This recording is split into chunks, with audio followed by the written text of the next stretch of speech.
Friends, let me set the stage for you. The question is, should people still be lifting heavy in their 50s?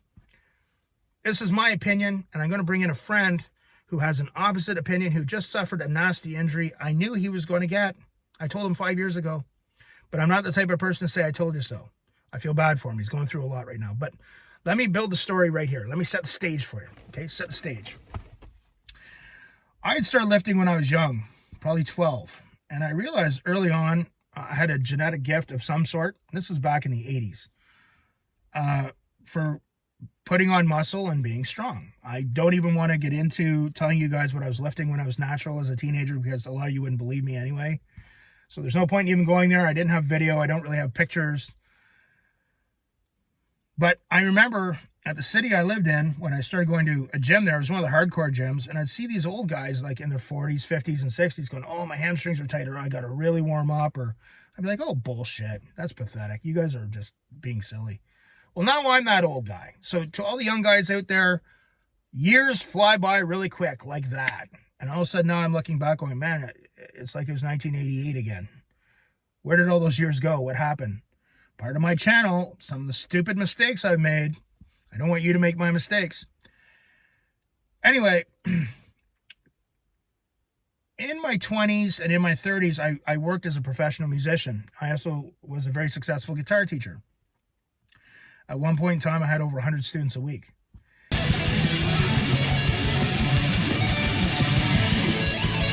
I burnt out with that. So around 2014, I got back into lifting. I needed a change. Well, I've only had two loves in my life: music, guitar, and working out.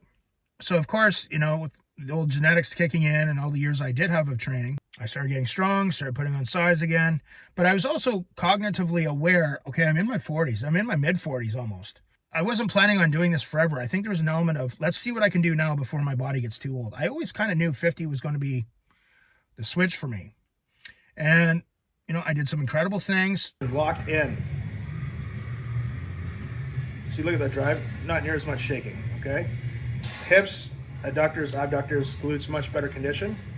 A little bit of shaking, but not like the way it was before, okay? So I'm going to have my friend Steph on. Steph is a nationally ranked powerlifter here in Canada. He has done, in training, a 500 raw bench.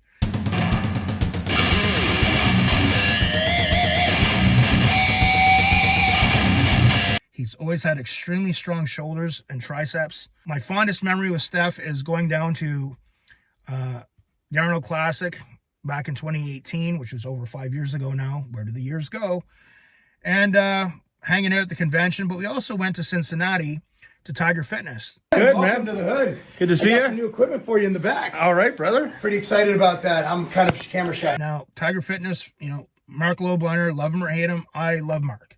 I was there the year before for the Real Weights for Real Heroes. I spent time in Cincinnati. Mark was really cool. He was good to me. And I just think he's a good dude. And like a lot of people, we're talking about Sam Sulek. Right now, he's a hot topic. But Mark Lobliner is a very successful man. But Mark Lobliner works like no one I've ever seen before. He makes me tired.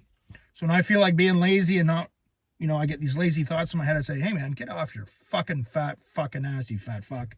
What would Mark Lobliner say? But anyway, we went there to meet, we met with Mark Lobliner. We did some lifting. And Steph was doing some pretty cool stuff. I was doing bent over rows with 500 at the time. Up. Yeah. I remember I had it on video. I had pictures. I remember being at the Arnold Classic showing Larry Wheels. He's going, holy shit, man, 500-pound bent over rows. Who are you? I just said, I'm just a crazy old guy from Canada. Saw a big boy from the Strength Cartel. He was super cool. I didn't like that little fuck that was with them. I forget his name. Was it Sparkplug or whatever his name was? He was not with them anymore. He was a goof. But big boy was a good dude. And I showed him. He's like, holy shit, man. I was like, dude, we should have like a deadlift back off video thing. But at the time, I didn't have much, 4,000 subscribers on YouTube. So, but he was super cool. I liked him too. But I was doing some crazy shit with my lifting at the time. Even though I had my pec tears, I couldn't bench the way I was always a good bencher too until my tears. That's a story for another day. But I'm going to have Steph on. Now, one of the great things I love about Steph and our friendship is that We can agree to disagree. You know, one of my rules too on YouTube is I don't get into religion and politics. I just don't want to talk about it because it just starts a shit show. Steph and I don't always agree on those two topics, but we agree to say, okay, cool, man. We just don't agree. Some friends you can't do that with. Steph, I can. But we're going to have Steph on. I've always known, as long as I've known Steph, he had really strong triceps. I remember him always doing skull crushers, really heavy. I don't even do skull crushers anymore. You know, I posted a video today, actually, of my recent chest and tricep workout. I'm so careful all the time. My viewpoint is, hey, I'm 50. I already have injuries. I've been hard on my body. New challenges. I don't care about how much I can squat or deadlift anymore. I don't want my body to be under that strain. How flexible can I get? How good can I get my cardio? How much fat can I lose? Dieting used to always be a challenge to me because I had a food addiction issue. I loved eating. Now I thrive on the challenge of the diet. What can I do if I'm dieting? Let's do dieting as a challenge. Challenge yourself with the diet like you're going to the gym. So I'm enjoying all these new challenges, improving my health. I don't feel that in your 50s it's something that is noble anymore. I think a lot of people, all due respect to Steph, he's like a brother to me.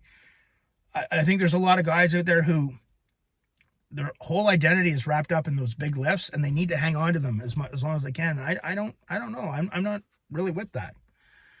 But so we're going to have a chat with Steph and we're going to see our opposing views on it in a nice discussion, and we'll go from there. So friends, I'm here with my good friend Steph. Steph is a national level powerlifter here in Canada. One of my training partners when I was doing the crazy shit in my late 40s. One of the great things about my friendship with Steph is that we can agree to disagree on things and it doesn't become a shit show. We don't agree on politics, so we never talk about it. It's like, that's cool. On YouTube, one of my rules is I don't talk about politics either. It's just not worth all the headache.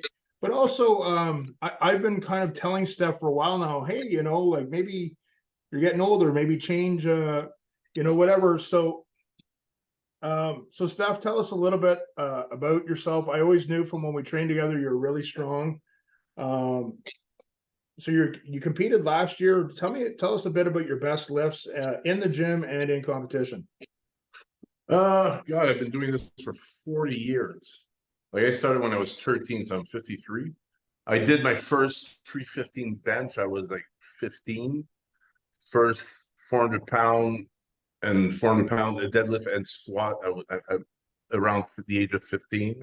With straps, I've done 700 on deadlift, squatted 700 on squats. I was prepping right now for next year for 500-pound bench press, but you know, got into a little accident there. Yeah. You know, crazy lifts. Like what I did, the way I injured myself, you could call it a little bit of a crazy lift. I was doing nose crushers with 225. So yeah, I think the only person I saw do that was Derek Poundstone, and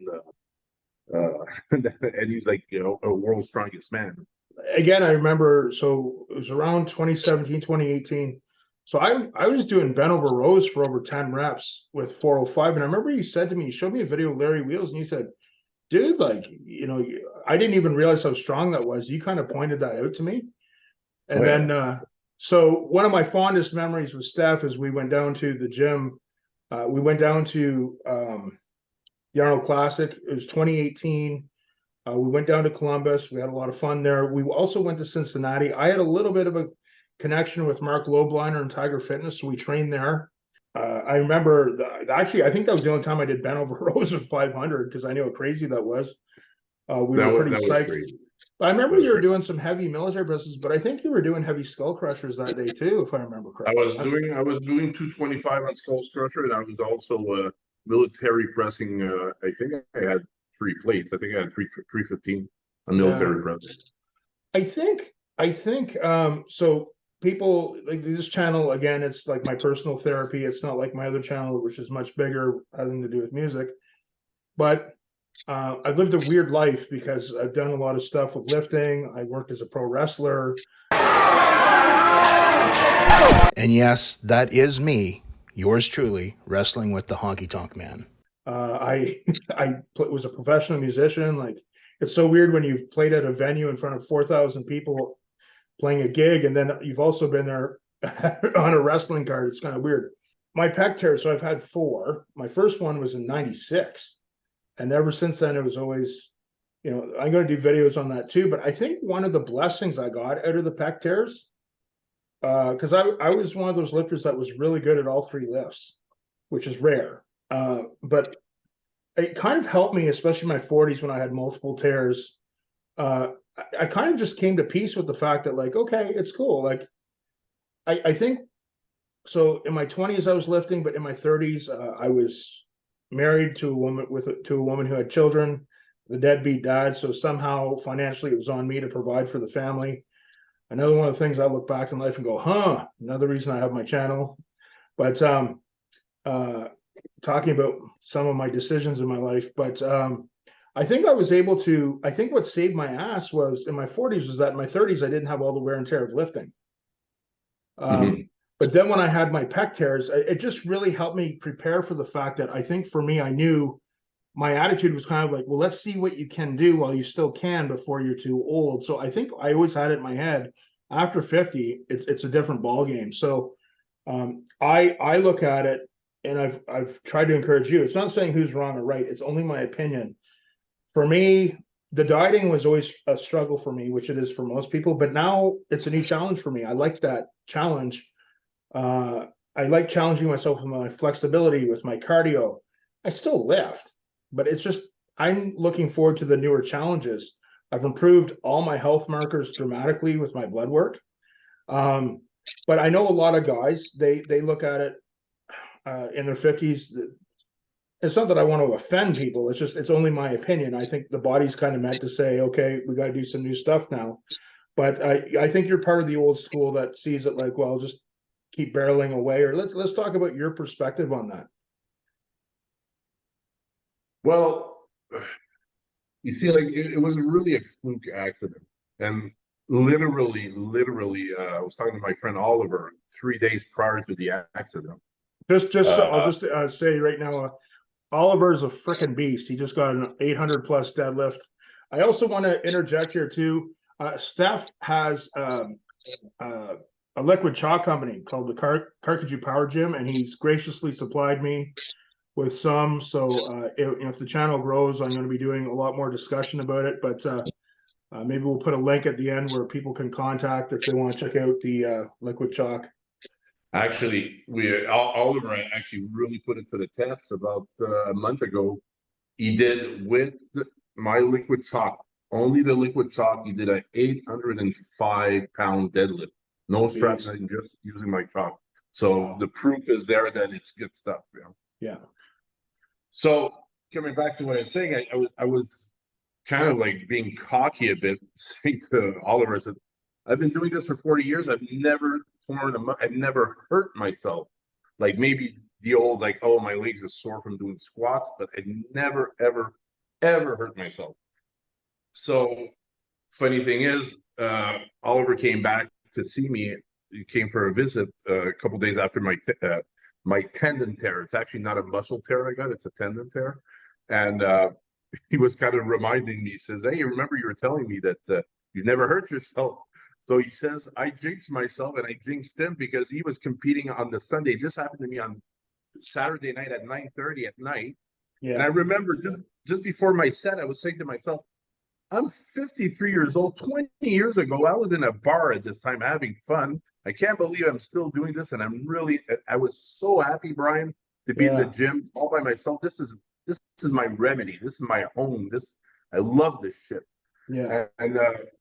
And Oliver was competing the day after on Sunday, and he tore his hamstring. So we both tore something on the same weekend. Wow.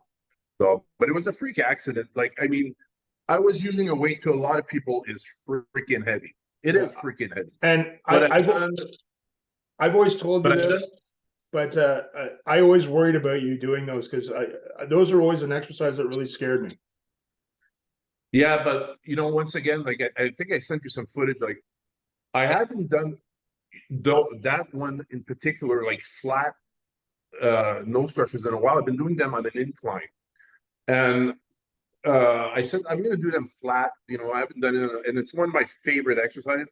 and I'm good at that exercise. So so I was a little bit of ego lifting involved in that. But like I said, I've done that weight thousands of times throughout my life. I've been able to do nose crushers 225. I've done nose crushers with 300 pounds in the past, not for 10 reps, but I've done probably 300 for 5-6 reps. So my triceps are strong. I think I sent you some footage of the set prior to my tear, and I had 185, and I was toying around with it.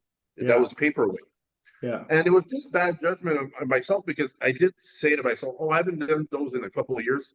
I'm going to call it. But, you're by yourself, you're in the gym, and I just love lifting heavy stuff. I'm like, I'm just going to go back to the weight that I normally do thousands of times. And it was really bad judgment on myself. Like, I'm mad at myself because when I grabbed it, I said, holy crap, it feels heavier than usual.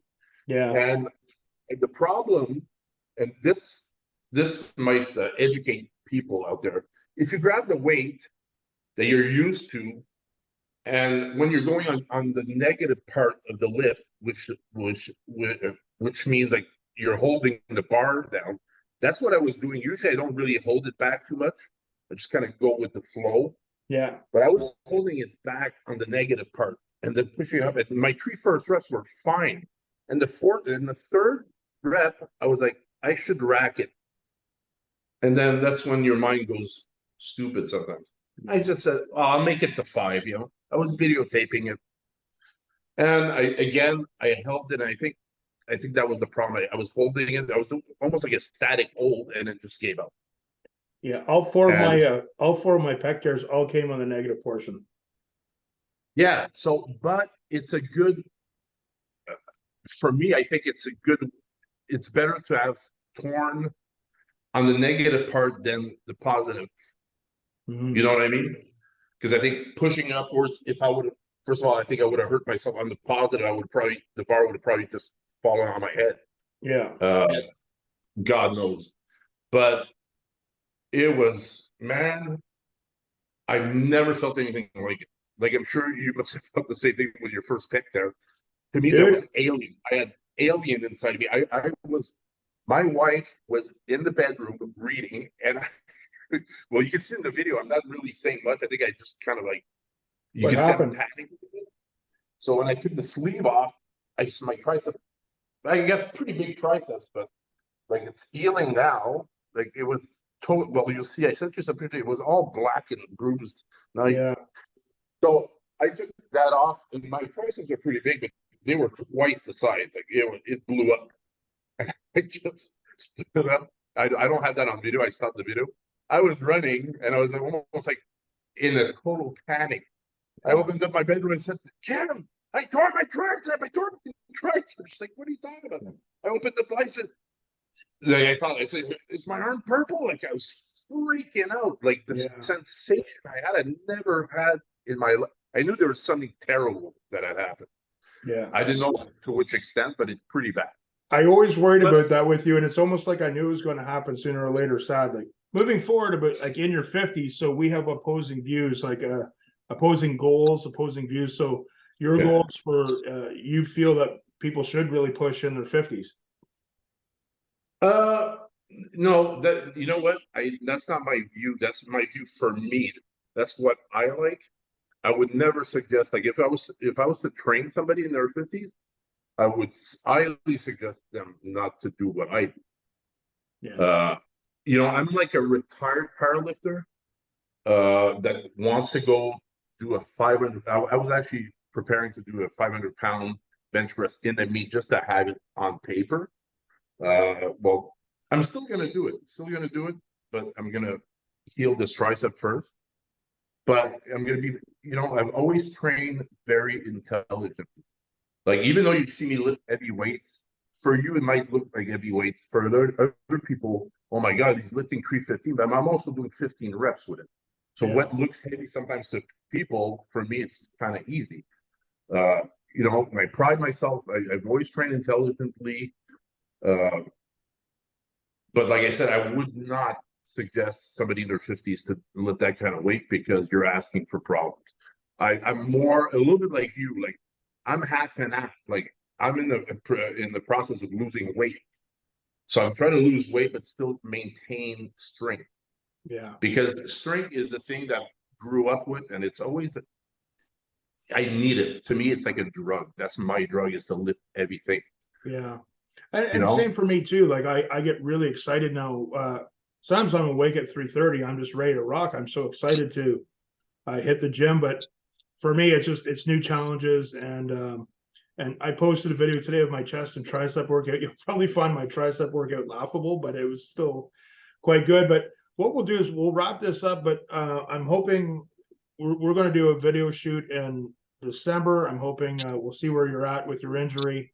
I guess you're going in for surgery to get it reattached, or? Yeah, I'm getting it surgery sometime next week. I'm gonna have the date next Monday. I'm seeing the orthopedic doctor. And so people can follow you at on Instagram at the Carcajou Power Gym. I think you have the right up here. And your YouTube channel. I don't think you've posted much lately, but I think, are you going to revive it, or? Yeah, I'm working on it right now, so I'm gonna revive it. It's gonna be called the Carcajou Power Gym. And I'm going to have videos up too about. I was actually sponsored by another liquid chalk company a few years back. I was sponsored by a bunch. I was sponsored by remember that. I was sponsored by a SARMs company and never even took the shit. I'm like, Yeah. it was so weird. But when you get a bit of a following, things happen. But sponsor. I'm going to do some reviews on this. It's also scented, which is really nice. But you know, if you need chalk and you go into a gym and you bring the block and a pain in the ass like little container, it goes everywhere. It pisses staff off. It pisses the owners off because they have to clean up after it. So this is really handy. It smells good too. But you know, just pour it on, rub it on within a few minutes. Don't eat it. I don't eat it. This one smells like bubble gum, actually, so it's kind of cool. And our good friend Oliver, he his first run he pulled 805, and that I've trained with him in deadlifts before. He was a beast, crazy. So if somebody tells me, "Oh, your chalk isn't that good," I'd be like, I'll just refer them to the Oliver's video. Yeah. So, and proof isn't. I think another kind of nail in the coffin for me too with the whole age thing is. Again, I'm not doing this to pick on anyone or throw punches at anyone, but unfortunately, my last few years in my 40s, I was in a really bad relationship with someone who competed in powerlifting who had borderline personality disorder. So it was not good for my training. Let's just put it that way. I kind of had to. I qualified for Canadian nationals, but there was so much stuff going on. I couldn't compete or train to compete at it. But when I kind of got my life back together and I started training again, a good friend of mine, he's a really good chiropractor. I said to him one day, I said, I can't bench anymore. I don't want to have 700 or 800 pounds on my back squatting, but I'd like to go do a deadlift event and just use hook grip and pull 700 or 700 plus and just be able to go and have fun without, like, before it was just like crazy tension and fighting. And I didn't enjoy the powerlifting meets I went to before, let's put it that way. And I'm being polite. And he was a lifter. My chiropractor, he's a lifter. And he said, okay, I'll give my personal opinion as a friend is train, go do it and have fun. My professional opinion as your chiropractor, knowing what your hips have gone through and your hip issues, I wouldn't deadlift anymore. So I actually, to me, that was another defining moment where I said, okay, I'm going to listen to his professional opinion because I have one body. I've been very hard on it. And this has to be my vehicle for, the next however long I live, whether it's 10 years, 1 year, 1 day, 20 years, I want to keep it functioning and give back to it. That's just the way I see it. But Steph, it's always a pleasure. And we'll have you on again for a video again soon. And to everyone out there, check out his YouTube channel, check out his Instagram.